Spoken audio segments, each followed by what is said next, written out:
तो बेसिकली आगे क्या होने वाला है, आप YDSE का जो सिंपल सेटअप है उसमें कुछ कुछ वेरिएशन करोगे और फिर से इंटरफेरेंस पैटर्न को हम स्टडी करेंगे, देखेंगे कि क्या क्या चेंजेस आते हैं। तो वो पढ़ने के लिए पहले हमें पढ़ना पड़ता है ऑप्टिकल पाथ। ठीक है ना, एक छोटा सा टॉपिक है जिसे हम कहते हैं ऑप्टिकल पाथ। क्या मीनिंग है इसका? अब बेसिकली आपको ये पता है कि लाइट की स्पीड जो है मीडियम डिपेंडेंट है। Speed of light is medium dependent, है ना। और उसकी रिलेशन भी हमें पता है कि किसी भी मीडियम के अंदर स्पीड ऑफ लाइट जो हो जाती है वो हो जाती है speed of light in vacuum by refractive index. ये रिलेशन रहती है हमारे पास। ठीक है, तो अगर मैं एक पर्टिकुलर इंटरवल ऑफ टाइम ले लूं, जैसे मैं ये अज्यूम करूं कि मेरे पास एक स्लैब है, ठीक है, जो किसी मटेरियल की है जिसका रिफ्रैक्टिव इंडेक्स है म्यू। ठीक है, और मैं यहाँ पे एक लाइट रे को इंसिडेंट कर रहा हूँ। तो लाइट रे ट्रैवल करती हुई कुछ इस तरह से जाएगी और इस तरह से बाहर निकल जाएगी। मैं मान लेता हूँ कि जो थिकनेस स्लैब की थी वो टी है। ओके, और एक रे जो हमने भेजी वो हमने एयर में भेजी है बाहर, वो भी इस तरह से ट्रैवल करके गई। तो बाहर का मीडियम रिफ्रैक्टिव इंडेक्स 1 ले लेते हैं और अंदर का कोई रिफ्रैक्टिव इंडेक्स है म्यू। यहाँ पे दो रेज हैं 1 और 2। तो मैं ये जानना चाहता हूँ कि ये आपका स्टार्टिंग पॉइंट है अगर ए, और ये आपका एंडिंग पॉइंट है अगर बी, तो ए से बी जाने के लिए जो दो रास्ते ड्रॉ किए गए हैं 1 और 2, क्या दोनों ने दोनों में सेम डिस्टेंस ट्रेवल किया होगा? क्या ए से बी जाने के लिए क्या दोनों में, रास्ता 1 लूं या रास्ता 2 लूं मैं, दोनों में क्या लाइट ने सेम डिस्टेंस कवर किया है? यस। तो यहां अगर मैं बात करूं ज्योमेट्रिकल डिस्टेंस की, ज्योमेट्रिकल डिस्टेंस, तो क्योंकि आप देख सकते हो कि दोनों ए से बी ही जा रहे हैं, तो टोटल डिस्टेंस भी ए से बी का क्या है, सेम है। तो ज्योमेट्रिकल डिस्टेंस तो मैं कह सकता हूं कि length of path 1 will be equal to length of path 2। तो ज्योमेट्रिकली तो कुछ फर्क नहीं पड़ा, लेकिन ऐसा ऑब्जर्व किया गया कि जब ये दोनों रेज बी पे पहुंची तो इनके बीच में कोई फेज डिफरेंस था। अब ये बात थोड़ी अलग थी, क्योंकि हमने जो दोनों रेज ली थी 1 और 2, उनमें इनिशियली कोई फेज डिफरेंस नहीं था, और फिर जब हमने उन्हें ए से बी हम लेके गए तो उनके पाथ में भी कोई डिफरेंस नहीं था। तो जब इनिशियली कोई फेज डिफरेंस नहीं था, पाथ डिफरेंस नहीं है, तो फिर पाथ डिफरेंस की वजह से फेज डिफरेंस भी नहीं होगा। तो फेज डिफरेंस आने का कोई कारण समझ में नहीं आया। तो फिर ये बताया गया कि जो फॉर्मूला आप यूज करते हो, जहां आप लिखते हो डेल्टा फाई, जो कि इक्वल होता है 2 pi by lambda into delta x, उसमें जो डेल्टा एक्स होता है ये आपका ऑप्टिकल पाथ डिफरेंस होता है। ऑप्टिकल पाथ डिफरेंस होता है। क्या मतलब हुआ ऑप्टिकल पाथ डिफरेंस का? तो ऑप्टिकल पाथ डिफरेंस का मीनिंग है कि रे उतने टाइम में, जितने टाइम में इस मीडियम के अंदर डिस्टेंस टी चली है, अगर वो वैक्यूम के अंदर होती तो वो जितना पाथ चलती उसे हम बोलेंगे उसका ऑप्टिकल पाथ। ठीक है ना, तो यानी कि ऑप्टिकल पाथ किसे बोला जाएगा, आप समझ सकते हो, क्योंकि यहाँ इसकी स्पीड घट गई है कि नहीं। तो इस स्लैब की अगर मैं बात करूं जिसकी थिकनेस टी है, और मैं बोलूं कि रे इस तरह से गई है, तो इसका ज्योमेट्रिक पाथ कितना होगा? ज्योमेट्रिक पाथ आप ज्योमेट्री से मेजर करोगे तो वो तो टी ही रहेगा। ठीक है ना, सिर्फ यहां से यहाँ की अगर मैं बात कर रहा हूँ इस डिस्टेंस की, ठीक है ना, इसको अगर मैं पी पॉइंट बोल दूं, इसको मैं क्यू पॉइंट बोल दूं, distance between P and Q geometry से अगर मेजर किया जाए तो वो तो भाई टी ही रहने वाला है। लेकिन ऑप्टिकली अगर मेजर किया जाए, यानी हम ये जानना चाहते हैं कि इतने ही टाइम में रे जो है वैक्यूम के अंदर कितना मूव की होती, तो वो हम कैसे कैलकुलेट कर सकते हैं? ऑप्टिकल पाथ मैं मान लेता हूं कि x है। ठीक है, तो आपको पता है टाइम तो सेम लगने वाला है। टाइम क्या होता है? Distance upon speed. तो अगर मैं टाइम को इक्वेट करूं तो मैं कह सकता हूं x बाय v समझ आ रही ना बात? जो वो चली होती किसमें, वैक्यूम के अंदर, ये इक्वल हो जाना चाहिए कितना, टी, जो कि वो कवर की है, ठीक है ना, बाय सी। बात समझ आई? उल्टा लिख दिया मैंने, उल्टा लिख दिया गलती से। तो मैं लिखता कि x बाय सी, क्योंकि ये वो चला होता किसमें, वैक्यूम के अंदर, और ज्योमेट्रिकली कितना चला है, t बाय वी। तो यहां से मुझे जो x की वैल्यू मिलती वो मिल जाती t c बाय वी, जो कि कितना होता है, म्यू। बात समझ आ रही है? तो यहां से ऑप्टिकल पाथ आपको मिलता है कितना, म्यू टी। इंपॉर्टेंट फॉर्मूला है, याद रखना है। यानी सीधी सी बात है, अगर कोई रे ज्योमेट्री के हिसाब से किसी म्यू रिफ्रैक्टिव इंडेक्स के मीडियम में टी डिस्टेंस चलती है, तो उसके करस्पॉन्डिंग वो वैक्यूम के अंदर जो डिस्टेंस कवर करती है वो सिंपली कितना होता है, म्यू टी होता है। क्या ये बात याद रहेगी? तो ऑप्टिकल पाथ सिंपली किसे बोला जाता है, mu times the path covered in any medium. Clear है? तो टी डिस्टेंस जो किसी मीडियम में है वो वैक्यूम के अंदर जाके कितना बन जाता है, म्यू टी बन जाता है। ठीक है ना? अरे हाँ ना तो बोलो, सन्नाटा छाया हुआ है। तो एक इंपॉर्टेंट टॉपिक तो हो गया ऑप्टिकल पाथ, इसे आपको याद रखना है। इसी वजह से अब हम कैलकुलेट कर लेते हैं क्या, optical path difference. Optical path difference, optical path difference का मीनिंग क्या हो गया? ऑप्टिकल पाथ डिफरेंस का मीनिंग हो गया कि अब जो सिचुएशन आपने पहले ली थी कि स्लैब की थिकनेस मान लो कि टी है, और एक रे इस तरह से गई है 1, और एक रे एयर के अंदर गई है 2, तो कितना भी डिस्टेंस ये चलेंगे, जो डिफरेंस आएगा वो तो सिर्फ इन दो पॉइंट्स के बीच में ही आने वाला है। तो ऑप्टिकल पाथ डिफरेंस में कितना बता सकता हूं, ऑप्टिकल पाथ डिफरेंस, ऊपर वाली वेव कितना चली है, ऊपर वाली वेव चली है म्यू टी, जबकि नीचे वाली वेव कितना चली है, टी। तो म्यू टी माइनस टी, यानी डेल्टा एक्स की वैल्यू कितनी मिल जाती है, म्यू माइनस 1 इंटू टी। तो अगर किसी मीडियम से आने वाली वेव का पाथ डिफरेंस आप सेम डिस्टेंस पे निकाल रहे हो किसके साथ, ऐसी वेव जो कि वैक्यूम में चल रही है, तो दोनों के बीच में जो पाथ डिफरेंस आ जाता है वो कितना आ जाता है, म्यू माइनस 1 इंटू टी। बहुत ही जरूरी फॉर्मूला, याद रहेगा, नोट डाउन कर लो, क्योंकि क्वेश्चन करने में यही काम आएगा।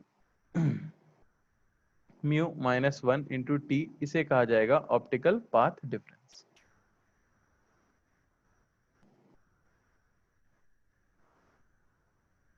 ठीक है, चलो तो इसके ऊपर क्वेश्चंस कर लेते हैं कुछ।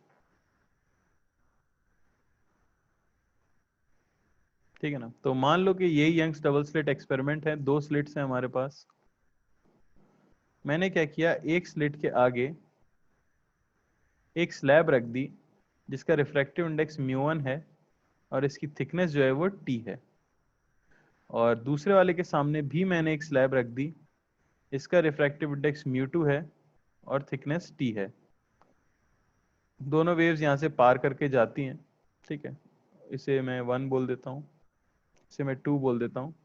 तो आपको बताना है path difference, path difference between 1 and 2, एक और दो के बीच में पाथ डिफरेंस कितना होगा, सोच समझ के करना।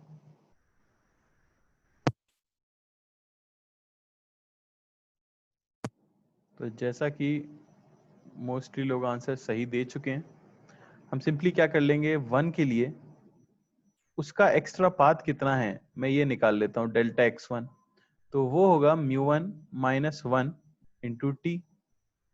और एक्स्ट्रा पाथ जो चली होगी, हमने क्या किया, एक कॉमन ले ली, वैक्यूम वाली को हमेशा कॉमन मान लेना चाहिए। तो उसके रिस्पेक्ट में दोनों का एक्स्ट्रा पाथ निकाल लो। तो पहली वाली एक्स्ट्रा चली है इतना, दूसरी वाली एक्स्ट्रा चली है इतना। तो इन दोनों का पाथ डिफरेंस जो होगा उसे मैं सिंपली क्या कर सकता हूं, इनका subtraction, μ1 minus 1 into T minus μ2 minus 1 into T. Mod लगा देंगे क्योंकि डेल्टा एक्स जनरली हम पॉजिटिव ही बताते हैं। तो डेल्टा एक्स 1 2 की वैल्यू जो हमें मिल जाएगी वो मिल जाएगी μ1 माइनस μ2 इंटू टी। आसान है कि नहीं? चलो एक और देख लेते हैं ऐसे ही।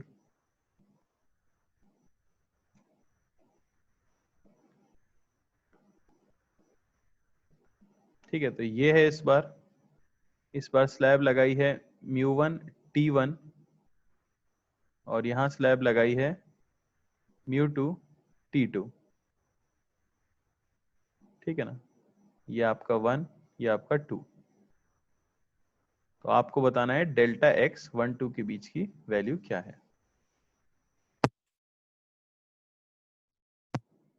ठीक है, तो ये भी काफी इजी है। क्या लिख दोगे सिंपली, डेल्टा एक्स 1 का कितना हो जाएगा, वो हो जाएगा μ1 माइनस 1 इंटू t1 और डेल्टा एक्स 2 का कितना हो जाएगा μ2 माइनस 1 इंटू t2। तो डेल्टा एक्स 1 2 का क्या हो जाएगा μ1 minus 1 into t1 minus μ2 minus 1 into t2 का मॉड। सिंपल है कि नहीं? समझ आ गया होगा शायद क्या करना होता है हमें, है ना? अच्छा, इसी की जगह अगर एक और स्लैब इसके साथ लगा दी होती तो क्या करते? जैसे मैं बोल दूं कि यहां मैंने लगा दी होती एक μ3 और t3, तो बस आप इसके अंदर क्या करते, ऐड कर देते μ3 माइनस 1 इंटू t3। ठीक है ना, और इसमें से वो क्या हो जाता, सब्ट्रैक्ट हो जाता। ठीक है, या इसमें प्लस मान लो।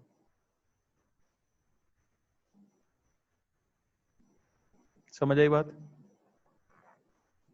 बड़ा ही आसान है। अब इससे हमारे YDSE पे क्या फर्क पड़ेगा उस पे ध्यान देते हैं। ठीक है, तो YDSE with a thin slab.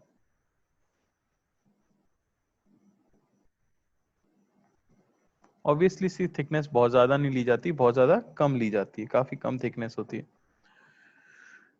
ठीक है, तो मान लो कि ये आपका सेटअप था, ये रही स्क्रीन, सब सारे स्टैंडर्ड सिंबल हैं, कैपिटल डी, ये आपका स्मॉल डी, वेवलेंथ इस तरह से आ रही है लैम्डा। तो हम जानते हैं कि एक ऐसा पॉइंट जहां डेल्टा एक्स 0 हो जाए उसे आप कहते हो सेंट्रल मैक्सिमा। तो वो पॉइंट तो कौन सा आएगा, स्क्रीन के सेंटर वाला पॉइंट कहलाएगा आपका सेंट्रल मैक्सिमा, क्योंकि वहां पे डेल्टा एक्स क्या होगा, 0। ठीक है, अब अगर स्लैब को इंट्रोड्यूस कर दिया जाए, हमने क्या किया, एक स्लिट के सामने स्लैब लगा दी और बाकी सब कुछ एज इट इज रखा। ये आपका कैपिटल डी का डी है, ये स्मॉल डी, लैम्डा, सिर्फ यहाँ पे एक स्लैब लगा दी गई है सामने μ1 t1 की। तो क्या अब O पर सेंट्रल मैक्सिमा मिल पाएगा? क्या अब O पर सेंट्रल मैक्सिमा मिल पाएगा? क्वेश्चन मेरा है, will there still be centre maxima at O? बताइए। तो आप देख सकते हो कि भाई अगर रे अब मैं भेजूंगा तो ज्योमेट्रिकली तो दोनों सेम डिस्टेंस अभी भी चल रहे हैं, लेकिन ऑप्टिकली इनके पाथ के बीच में डिफरेंस आ चुका है। यानी O पर delta x will not be equal to 0, और डेल्टा एक्स अगर 0 नहीं है तो सेंट्रल मैक्सिमा उसे नहीं बोलते हैं। तो आंसर आपका क्या आ जाएगा, नो। तो अगला सवाल इसी में मैं जो आपसे पूछूंगा वो ये है, will central maxima shift above O और बिलो इट। अब सेंट्रल मैक्सिमा ओ पे नहीं बन रहा है तो कहां बनेगा? ऊपर बनेगा या नीचे बनेगा? अच्छा, अब सुमित का डाउट है कि ऐसे में बनेगा भी या नहीं बनेगा इंटरफेरेंस पैटर्न। तो ये स्लैब ना, आप समझो पता है क्या है, आपने कहीं देखा है ऐसा बल्ब होता है तो उसके ऊपर कलर्ड पॉलिथीन लगा देते हैं, देखा है कभी ऐसा? रंग बिरंगी पॉलिथीन कई जगह पे लगाई जाती हैं, जब कोई मंदिर वंदिर में फंक्शन वगैरह होता है, ठीक है ना। तो ये उतनी थिकनेस की है तो लाइट तो तब भी बाहर आ रही होगी, उससे कुछ फर्क थोड़ी पड़ने वाला है। तो वही चीज है, ठीक है ना। तो सेंट्रल मैक्सिमा किधर शिफ्ट करेगा, ऊपर या नीचे, हमें ये बताना है।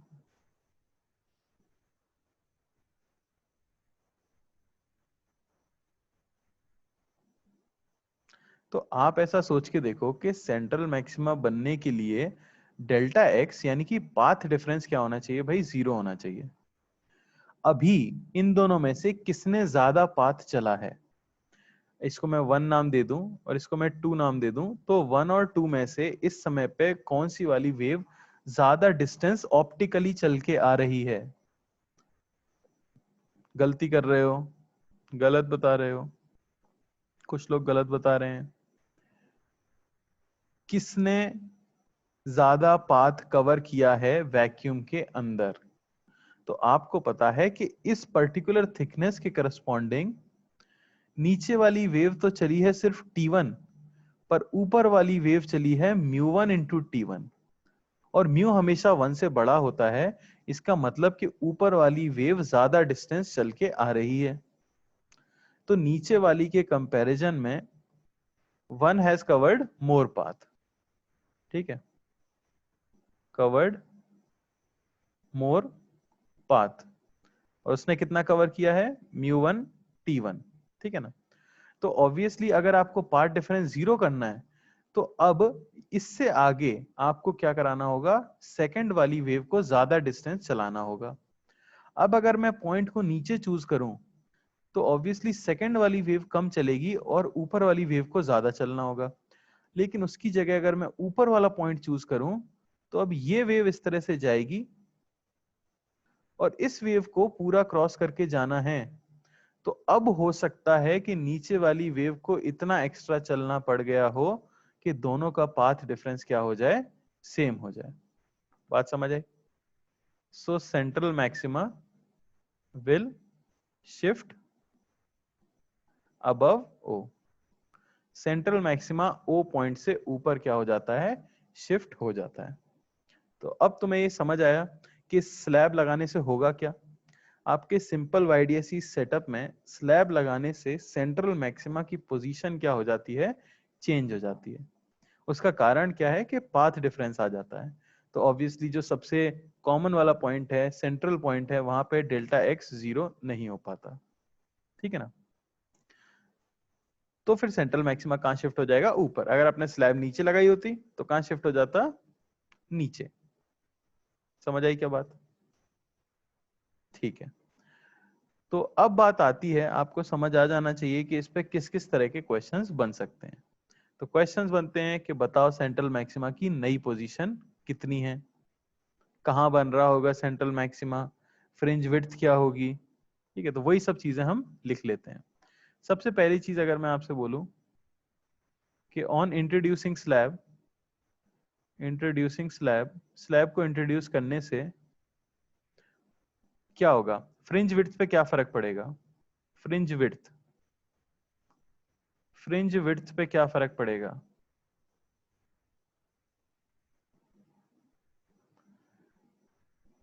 बोलो। कोई चेंज नहीं होगा, उसे तो सिर्फ किससे फर्क पड़ता है? लैम्डा, डी और स्मॉल डी। कोई फर्क नहीं पड़ेगा किसके ऊपर? फ्रिंज विड्थ के ऊपर। तो ये चीज तो याद रखनी है। तो सीधे होता क्या है? The whole interference pattern, the whole interference pattern shifts, सिर्फ और सिर्फ इंटरफेरेंस पैटर्न क्या हो जाता है? शिफ्ट हो जाएगा। बात समझ आई? तो यही सब कैलकुलेशन अब हम कर लेते हैं, ठीक है। तो new position of central maxima.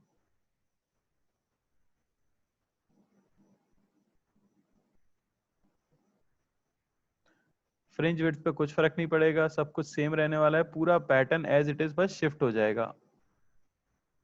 ठीक है, तो ये पॉइंट हो गया हमारा ओ। ये हो गई आपकी दो वेव्स, लैम्डा और लैम्डा। ठीक है ना, और ये डिस्टेंस मान लेता हूं मैं स्मॉल डी, और ये है आपका कैपिटल डी। तो मान लो कि अब सेंट्रल मैक्सिमा यहां मैंने लगाई थी स्लैब म्यू कॉमा टी, तो सेंट्रल मैक्सिमा कुछ यहां फॉर्म होने लग जाता है। ठीक है ना, तो अब हम सीधा सीधा देख सकते हैं कि अगर सेंट्रल मैक्सिमा ऊपर शिफ्ट किया है किसी डिस्टेंस y पे, तो ये मैं परपेंडिकुलर ड्रॉप करूंगा और ये एक्स्ट्रा पाथ लेंथ चलनी पड़ी किसको, नीचे वाली वेव को। तो मैं क्या कह सकता हूं, for central maxima delta x की वैल्यू क्या हो जानी चाहिए, 0, दोनों का पाथ डिफरेंस। तो ऊपर वाली वेव कितना एक्स्ट्रा चली थी, तो वो चली थी म्यू माइनस 1 इंटू टी, और नीचे वाली वेव जो कितना एक्स्ट्रा चली है, डेल्टा एक्स। बात समझ आ रही है? तो मैंने क्या किया, म्यू माइनस 1 इंटू टी जो कि ऊपर वाली वेव का एक्स्ट्रा पाथ है, उसे इक्वल कर दिया नीचे वाली वेव का जो एक्स्ट्रा पाथ है।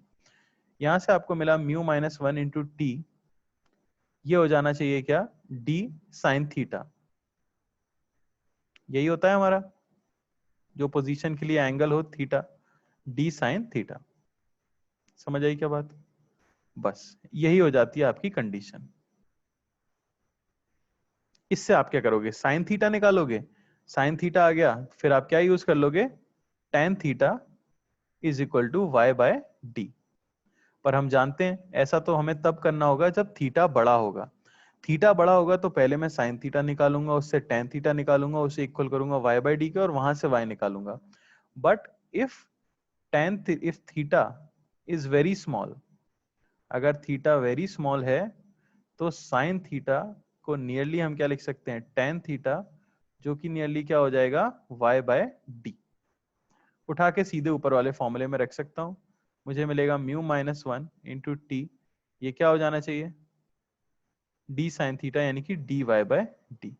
और आपको y की वैल्यू क्या मिल जाती है, D by D two mu minus 1 into T. तो इतने डिस्टेंस से आपका सेंट्रल मैक्सिमा क्या हो जाता है, शिफ्ट। क्लियर है क्या?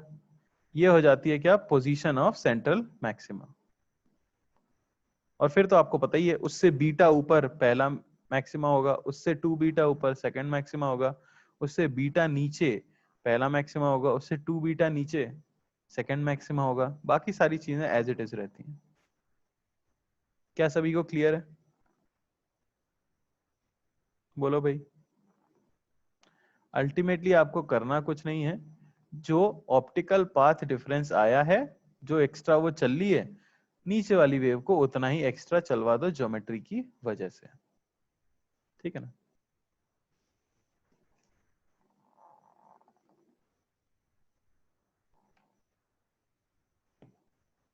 चलो क्वेश्चन कर लेते हैं।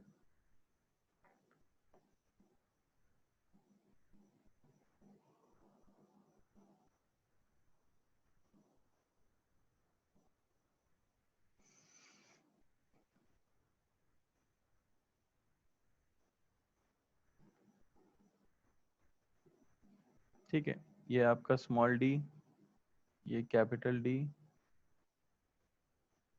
ये लाइट आ रही है लैम्डा, ये पॉइंट है ओ,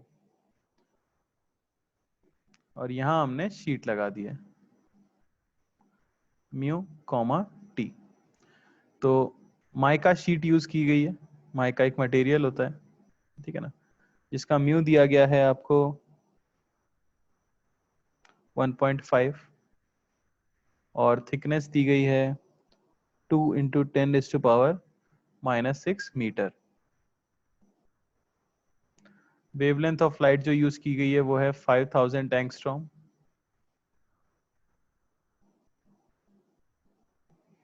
ठीक है, तो the central maxima, the central maxima will shift, options हैं आपके, 2 फ्रिंज अपवर्ड्स, बी ऑप्शन है आपका 2 फ्रिंज डाउन,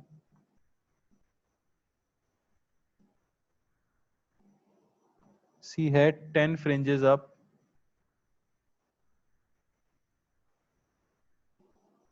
या डी है नन। आराम से करो। चलो ठीक है, तो क्या करना होगा हमें, अभी हमने जस्ट फॉर्मूला देखा था, या मैं पहले डेल्टा एक्स निकाल लेता हूँ। ठीक है, जो ऑप्टिकल पाथ डिफरेंस है वो कितना आ जाएगा, वो आ जाएगा म्यू माइनस 1 इंटू टी, यानी कि 1.5 माइनस 1 इंटू 2 माइक्रोमीटर, तो वो हमें मिल गया कितना, 1 माइक्रोमीटर। तो इनिशियली ऊपर वाली वेव जो है एक्स्ट्रा चल चुकी है 1 माइक्रोमीटर, तो शिफ्ट तो होने वाला ऊपर ही है। ठीक है ना, मान लेते हैं ये एक्स्ट्रा पाथ जो आता है वो डेल्टा x2 आता है, इसे मैं डेल्टा x1 बोल देता हूँ। तो नीचे वाली वेव जो एक्स्ट्रा चलेगी डेल्टा x2, वो हमें मिल जाएगा कितना, d साइन थीटा। अगर इसे छोटा मान लें तो ये हो गया dy बाई डी, क्योंकि डेल्टा x बहुत ही छोटा है। यहाँ पे पुट कर दो 10 की पावर माइनस 6, ये हो जाना चाहिए किसके इक्वल, d। ठीक है ना, y बाई डी। यहाँ से आपको y की वैल्यू कितनी मिल जाएगी, d बाई डी इंटू 10 की पावर माइनस 6 मीटर। ठीक है, ये आ गई पोजीशन ऑफ सेंट्रल मैक्सिमा। अच्छा, इसकी फ्रिंज विड्थ अगर हम निकालते हैं पैटर्न की, तो आती लैम्डा डी बाई डी। ठीक है ना, लैम्डा हमें दिया हुआ है 5000 एंगस्ट्रॉम इंटू 10 की power minus 10 into D by D. इसे मैं कह सकता हूँ 0.5 into 10 raise to power minus 6 metre. ये थी फ्रिंज विड्थ। तो आप देख सकते हो y किसकी इक्वल है, y इक्वल है 2 बीटा के, यानी दो फ्रिंज विड्थ के इक्वल लेंथ ऊपर चला गया होगा हमारा सेंट्रल मैक्सिमा। क्लियर है।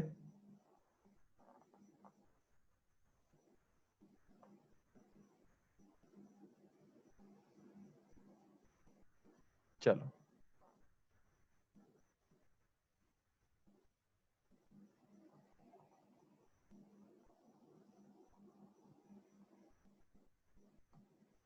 और देख लेते हैं।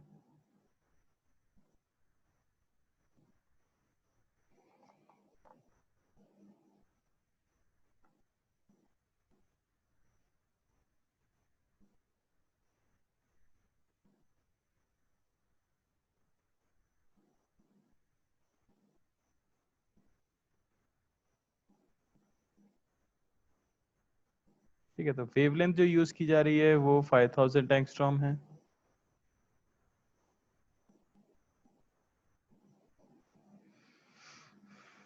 तो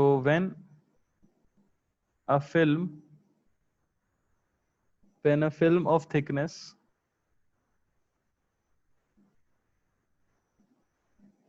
2.5 into 10 raised to power minus 3 centimeter is placed in front of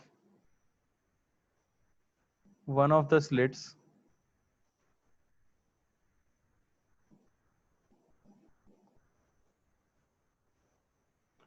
तो fringe pattern shifts by a distance equal to 20 fringe widths.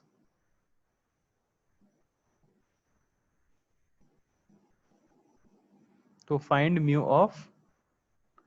refractive index of the film.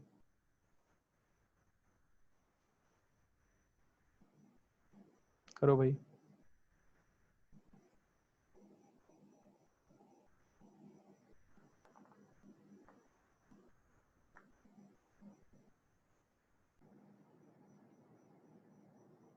ठीक है, देख लो। तो स्लैब मान लो कि हमने यहाँ पे डाल दिया, तो बेसिकली पार्ट डिफरेंस तो कितना आएगा, वही म्यू माइनस 1 इंटू टी, और इसे हम इक्वल कर देंगे किसके, डी वाई बाई डी के। तो y जो हमें मिल रहा है वो इक्वल है 20 फ्रिंज विड्थ के, 20 बीटा के, और इसकी वैल्यू क्या होनी चाहिए? होनी चाहिए d by D into mu minus one into T. बस इसमें पुट करनी थी वैल्यूज।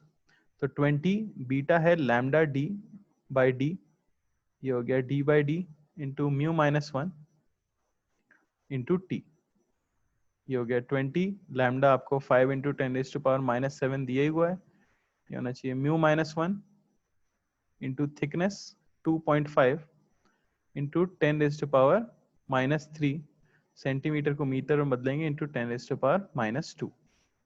सॉल्व करके म्यू की वैल्यू हमें मिलती है 1.4। ठीक है ना? तो आंसर क्या है हमारा? 1.4। क्लियर है क्या सभी को? सिंपल सा सवाल था, कोई डाउट हो तो बोलो। नहीं?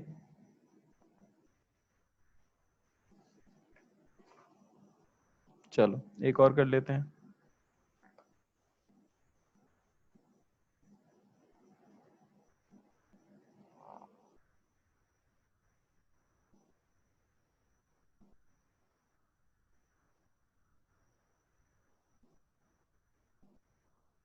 ओके, तो ध्यान से करना है, क्वेश्चन थोड़ा अच्छा है। तो ये आपका YDSE सेटअप है और ये पॉइंट O है, ठीक है ना? और यहाँ पे हमने स्लैब लगाई है। तो on introducing slab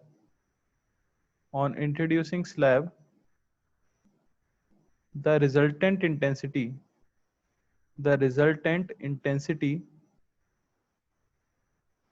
at point O remains unchanged. Then the minimum thickness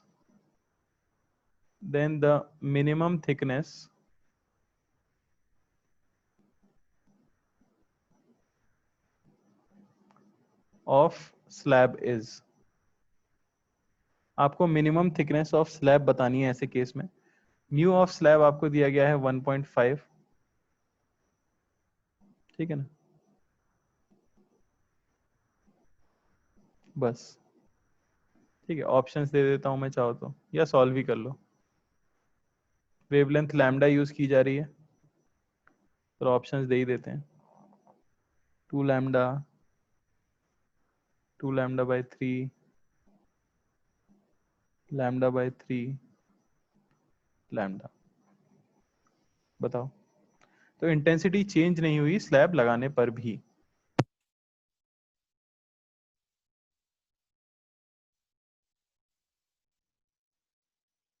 चलो भाई, काफी टाइम मिल गया तो देख लेते हैं।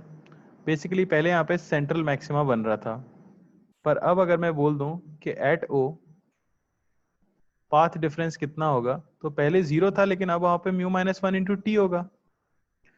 अब वहां पे सेम इंटेंसिटी है, इसका मतलब क्या है कि वहां पे अभी भी क्या बन रहा है? मैक्सिमा बन रहा है। ये आपको याद रखना है। There is still maxima at O. तो सबसे छोटा मैक्सिमा कौन सा बन सकता है? First maxima. तो बेसिकली सेंट्रल मैक्सिमा या तो ऊपर चला गया होगा या नीचे, इस केस में ऊपर चला गया होगा, और वहां अब क्या बनने लगा होगा? First maxima. और फर्स्ट मैक्सिमा के लिए हमें कंडीशन पता है, पार्ट डिफरेंस होता है n लैम्डा। फर्स्ट मैक्सिमा के लिए n की इक्वल क्या हो जाएगी? 1 वैल्यू। पुट कर दो, 1.5 माइनस 1 इंटू टी, ये होना चाहिए लैम्डा, और थिकनेस आपको कितनी मिल जाएगी? 2 लैम्डा। समझ आई क्या बात?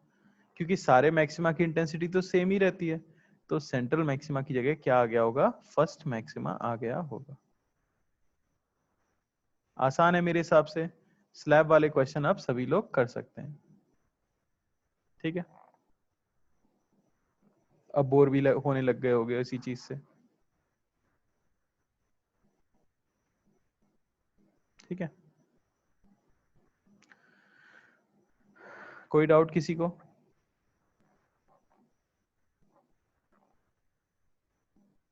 चलो, तो और एक चीज देख लेते हैं, वो मैं नोट में लिख रहा हूं। हालांकि वो आपको याद होनी चाहिए। वो ये है कि when a transverse wave undergoes reflection, when a transverse wave undergoes reflection from a denser medium,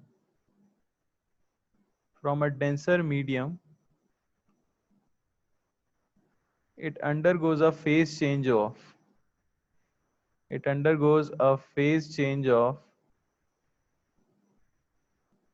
बोलो क्या कोई फेज चेंज होता है अगर ट्रांसवर्स वेव, इससे पहले कौन सी ट्रांसवर्स वेव पढ़ी आपने? String wave. स्ट्रिंग वेव का अगर रिफ्लेक्शन होता है किसी डेंसर मीडियम से, तो उसमें फेज चेंज आता है कितने का? पाई का। ये आपको याद रहना चाहिए। और लाइट भी क्या है? ट्रांसवर्स वेव है। Light is a transverse wave. तो लाइट भी अगर रिफ्लेक्ट होती है किसी डेंसर मीडियम से, light reflects from a denser medium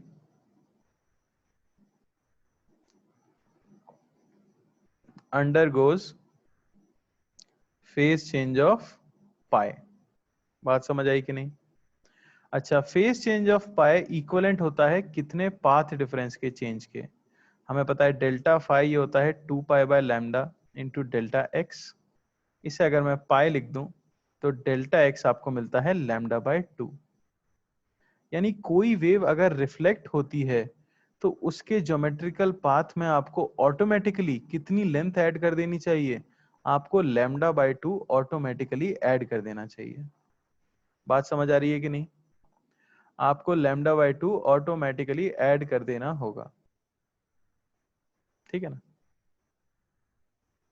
यानी कि अगर मैं आपको एग्जांपल दूं कि ये मिरर है और आपकी लाइट रे इस तरह से आई थी और ये जो डिस्टेंस इसने कवर किया था ये x है, तो जैसे ही रिफ्लेक्ट होके यहाँ उठेगी तो P पॉइंट अगर इसे बोल दूं और Q पॉइंट इसे बोल दूं, तो पाथ टिल P ये तो x रहेगा, पर path till Q just reflection के बाद आते ही उसका ज्योमेट्रिकल पाथ हम कितना बोल देंगे? x plus λ/2। पाई/2 नहीं, λ/2।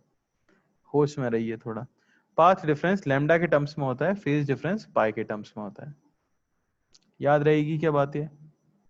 जैसे ही किसी भी वेव का रिफ्लेक्शन हुआ, ट्रांसवर्स वेव का, लॉन्गिट्यूडनल में कोई चेंज नहीं आता, साउंड में कोई चेंज नहीं आता, लेकिन जैसे ही किसी ट्रांसवर्स वेव का रिफ्लेक्शन हुआ उसका पाथ ऑटोमेटिकली λ/2 से बढ़ जाता है due two phase change of पाई।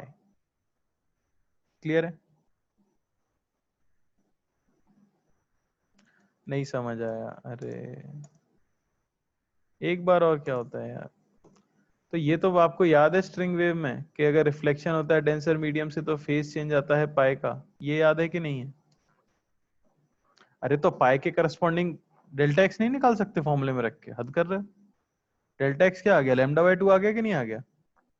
तो जस्ट टकराने से पहले टोटल लेंथ कितनी चली लाइट ने अगर मैं ये पूछूं, तो वो तो एक्स थी, लेकिन टकराने के बाद भी होनी तो एक्स ही चाहिए थी क्योंकि इफेक्टिवली तो एक्स ही चला है वो। लेकिन क्योंकि रिफ्लेक्शन हो गया है तो अब टोटल लेंथ कितनी हो जाती है? X plus λ/2। λ/2 से लेंथ बढ़ जाती है जस्ट रिफ्लेक्शन की वजह से। ठीक है, तो क्वेश्चन आया एडवांस 2003। तब एडवांस तो नहीं कहते थे, IIT JEE कहते थे, पर तब आया हुआ सवाल है ये।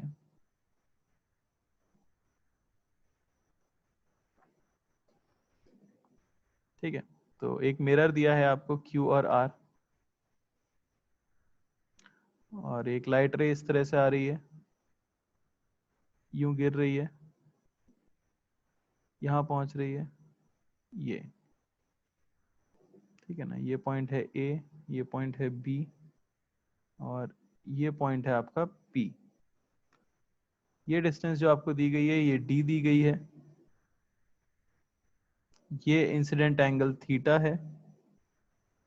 ठीक है ना? तो आपको जो बताना है वो ये बताना है find condition on theta for constructive interference at P.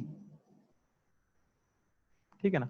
तो एक रे तो ए से जो आई है, देखो रिफ्लेक्शन हुआ है जिसका, वो रे पी पे पहुंच रही है, और एक रे बी से आके सीधे पी पे पहुंच रही है। ये आ तो रही होंगी इन्फिनिटी से। तो यहाँ पे जो इंटरफेरेंस हो रहा है वो अगर कंस्ट्रक्टिव इंटरफेरेंस चाहिए तो कंडीशन ऑन थीटा क्या होनी चाहिए? ऑप्शंस जो हैं आपके वो है कॉस थीटा, ये इक्वल होगा 3 lambda by 2d। B option था कॉस थीटा, ये होगा lambda by 4d। C option है sec theta minus cos theta, ये होगा लैम्डा बाय डी।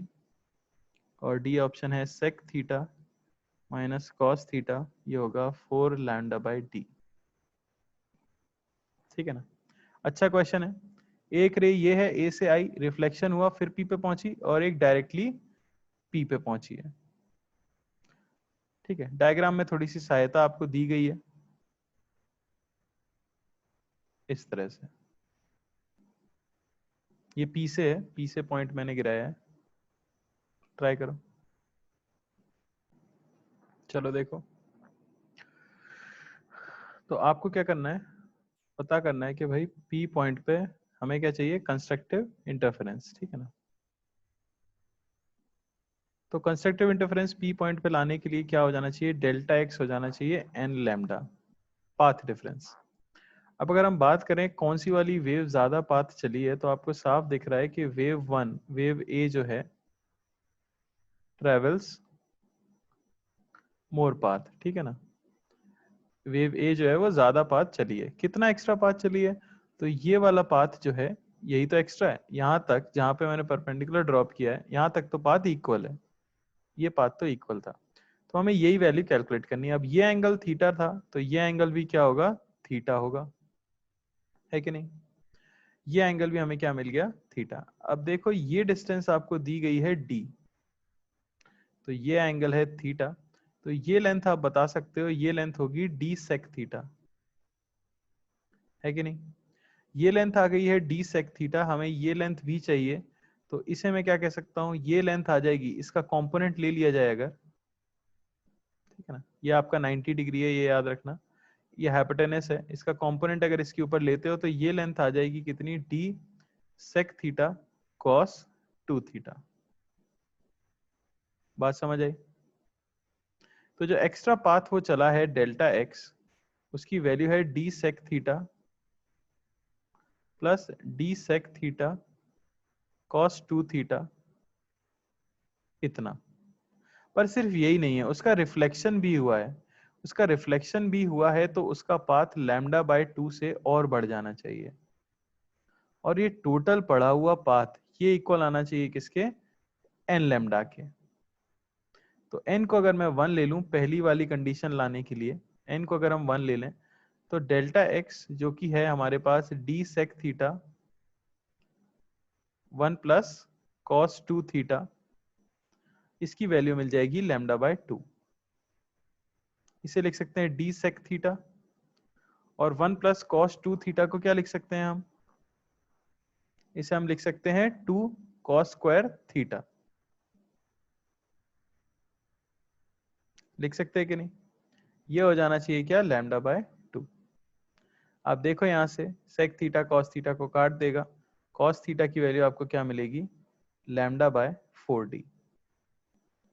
तो अगर किसी ने ज्योमेट्री से ये सॉल्व कर भी लिया होता, लेकिन वो ये लैम्डा बाय 2 जोड़ना अगर भूल गए होते, तो आपका आंसर कैसा आ जाता, गलत आता। बात समझ आई। तो करना कुछ नहीं था, टोटल ज्योमेट्रिकल कितना एक्स्ट्रा पाथ वो वेव चली है वो कैलकुलेट करना था, प्लस रिफ्लेक्शन की वजह से जो पाथ लेंथ बढ़ती है उसे भी इंक्लूड करना था, और कंस्ट्रक्टिव इंटरफेरेंस के लिए हमें पता है एन लैम्डा के इक्वल होना चाहिए, वो करना था। क्लियर है क्या सभी को, किसी को कोई डाउट, बोलो भाई। चलो आगे देख लेते हैं नेक्स्ट टॉपिक जो है ऑब्लिक इंसिडेंस ऑन YDSC।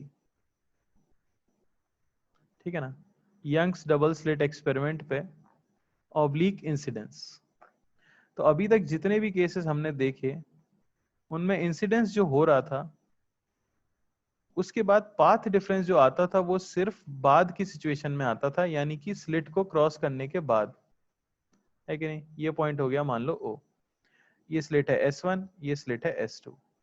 पर मान लो कि अब जो वेव हैं वो स्लिट पे इंसिडेंट नहीं होती हैं सीधे सीधे, बल्कि वो इंसिडेंट होती हैं किसी एंगल पर, और ये एंगल मैं बोल देता हूं है थीटा। तो फिर क्या होगा, तो फिर जो स्क्रीन के सेंटर वाला पॉइंट है यानी कि पॉइंट O, क्या वहां पे टोटल पाथ डिफरेंस 0 हो पाएगा?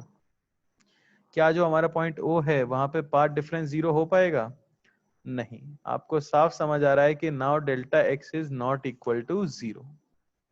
तो जो सेंटर ऑफ द स्क्रीन है वो अब सेंट्रल मैक्सिमा नहीं होगा, क्योंकि लाइट आपने किसी एंगल पे आके गिराई है।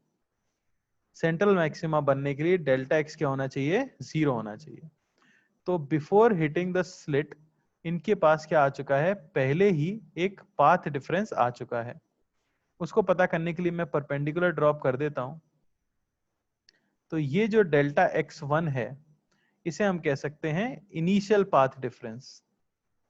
इनिशियल पाथ डिफरेंस स्लिट पे गिरने से पहले ही। तो डेल्टा x1 की वैल्यू क्या आ जाएगी? क्या कोई बता सकता है? ये डिस्टेंस हमारे पास d है, ठीक है। ये एंगल थीटा है तो ये एंगल भी क्या हो गया? थीटा हो गया। तो डेल्टा x1 भी आपको मिलेगा d साइन थीटा। यानी स्लिट को हिट करने से पहले ही दोनों वेव्स के बीच में एक पाथ डिफरेंस था जो कि कितना था? d साइन थीटा था। बात समझ आई? अब मैं जानना चाहता हूं कि सेंट्रल मैक्सिमा किधर शिफ्ट होगा। अंदाजे से क्या तुम मुझे बता सकते हो सेंट्रल मैक्सिमा ऊपर शिफ्ट होगा या नीचे शिफ्ट होगा? ऊपर शिफ्ट होगा या नीचे शिफ्ट होगा? कॉमन सेंस लगाना है बस। ऊपर शिफ्ट होगा। अरे यार विदित क्या हो गया तुम्हें? आप देख सकते हो कि S1 वाली वेव पहले से ज्यादा चल चुकी है, S2 वाली वेव कम चली है कि नहीं? तो आपको अब किसको ज्यादा चलाना है? S2 को ज्यादा चलाना है। और किसको कम चलाना है? S1 को कम चलाना है।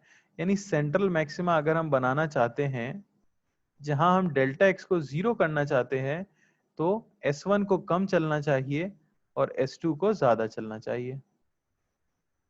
मैं मान लेता हूं कि ये जो पोजीशन है ये कोई एंगल बनाती है अल्फा। तो फिर से हम पार्ट डिफरेंस निकाल सकते हैं। ये आया है आपके पास डेल्टा x2। तो डेल्टा x2 की वैल्यू क्या हो जाएगी? वो हो जाएगी d साइन अल्फा, है कि नहीं। फॉर सेंट्रल मैक्सिमा हमें ये रटा हुआ है कि डेल्टा x होना चाहिए 0। यानी मैं कह सकता हूं कि d साइन अल्फा ये इक्वल होना चाहिए d साइन थीटा के। और यहां से आपको कंडीशन मिल जाती है सिंपली अल्फा बराबर थीटा। यानी जितने एंगल पे आके आपकी रेज इंसिडेंट होती हैं स्लिट पे, सेंट्रल मैक्सिमा उतने ही एंगल पे बनता है विद दी हॉरिजॉन्टल। बात समझ आई कि नहीं? थीटा पे आके रे गिरी थी तो ऐसा मान लो उन्हें सीधा सीधा भेजना है आपको, और जहां स्क्रीन पे वो हिट करेंगी वहां पे बनेगा आपका सेंट्रल मैक्सिमा। क्लियर है कि नहीं? बोलो। अगर इस डिस्टेंस को मैं बोल देता हूं सेंट्रल मैक्सिमा की पोजीशन है y सेंट्रल मैक्सिमा, तो अब आगे का स्टेप सिंपल है।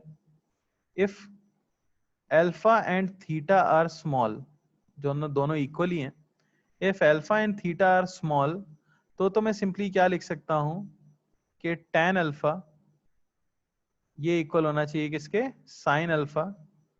और ये इक्वल होना चाहिए किसके? y बाय डी के। बात समझ आई कि नहीं? अगर ये स्मॉल है तो, और इन्हीं को हम क्या लिख सकते हैं? अल्फा। तो y की वैल्यू आपको क्या मिल जाएगी? D alpha. जहां अल्फा आपको किस में रखना चाहिए? रेडियन में। ये मैं कब कर सकता हूं? जब थीटा और अल्फा क्या है, स्मॉल है। आपको बेसिकली y निकालना था। If alpha and theta are not small, अगर ये छोटे नहीं है, तो फिर आप क्या करोगे, find theta, then find tan theta, और फिर आप tan थीटा को इक्वल करोगे किसके, y बाई डी के, और y की वैल्यू आपको मिलेगी d tan theta, d tan theta या d tan अल्फा, जो आप लिखना चाहो।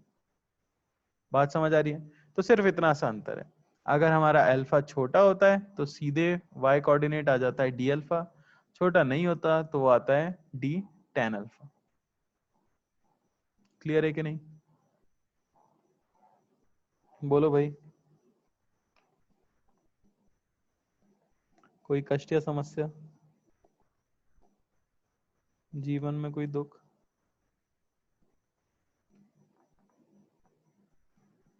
एक सवाल करके दिखा दो फिर। ठीक है, तो सवाल है वही, ये रहा आपका YDAC, दो स्लिट हैं, एक स्क्रीन है, ये मान लो S1 है, ये मान लो S2 है, ये आपकी रेज आके गिर रही है, ठीक है ना। ये एंगल आपको थीटा दिया गया है,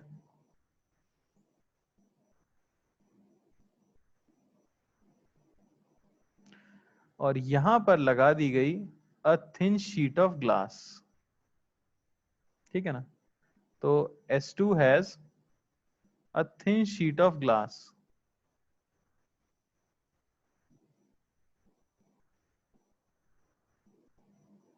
तो आपको बताना है कि सेंट्रल ब्राइट फ्रिंज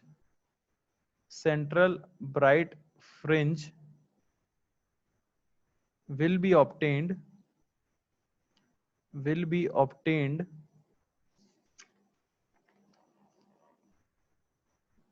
और ये पॉइंट है आपका O, तो ऑप्शंस हैं एट O, B है अबव O, C है बिलो O,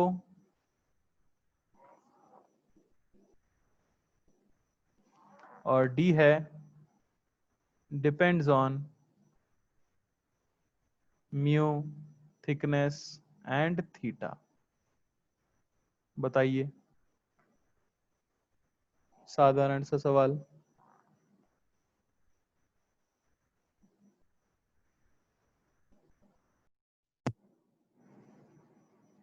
ठीक है, तो इसमें सोचना ही क्या है, डी। आपको कैसे पता, ठीक है ना। अगर ये स्लैब का पार्ट डिफरेंस कैंसिल कर दे इनिशियल पार्ट डिफरेंस को, तो फिर तो कहां बन जाती, सेंटर पे बन सकती थी। बात समझ आ रही है? अगर इसका पाथ डिफरेंस कैंसिल कर दे इनिशियल पार्ट डिफरेंस को, तो सेंटर पे बन सकता है, नहीं कर पाया तो ऊपर भी जा सकता है। अब मान लो स्लैब ने ज्यादा कर दिया तो नीचे भी जा सकता है, तो कुछ भी पॉसिबल है, डिपेंड करेगा म्यू टी और थीटा के ऊपर। ठीक है,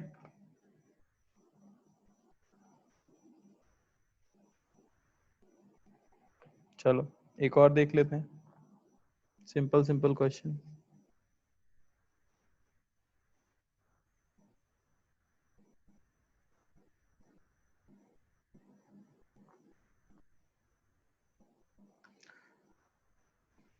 तो यही आपका YDSC, ठीक है, बीम ऑफ लाइट इस तरह से गिर रही है,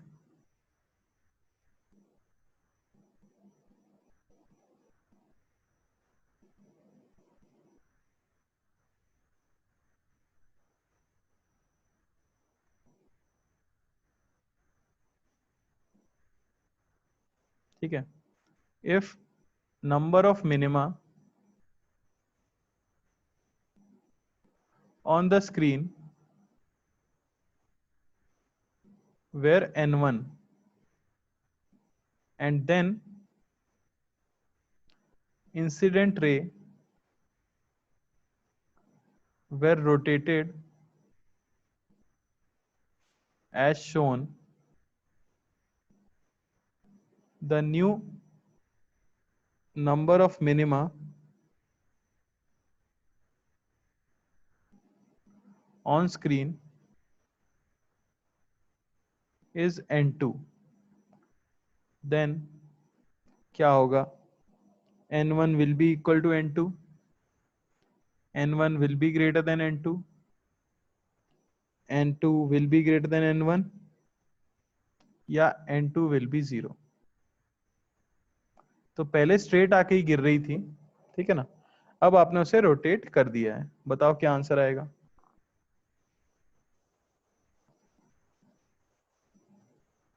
ठीक है, क्या आंसर आ जाएगा, ए।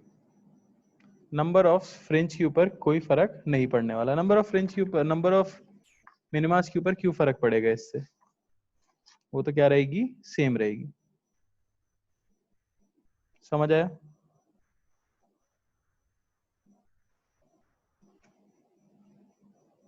बोलो,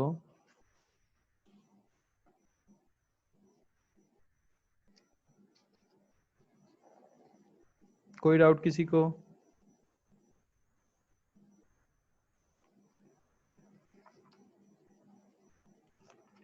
चलो, तो आज यहीं पे एंड करते हैं। नेक्स्ट क्लास में इसी के और क्वेश्चंस करेंगे, ठीक है ना, न्यूमेरिकल्स इसके ऊपर बेस्ड, और नई चीजें पढ़ेंगे YDSE की। ठीक है, चलो।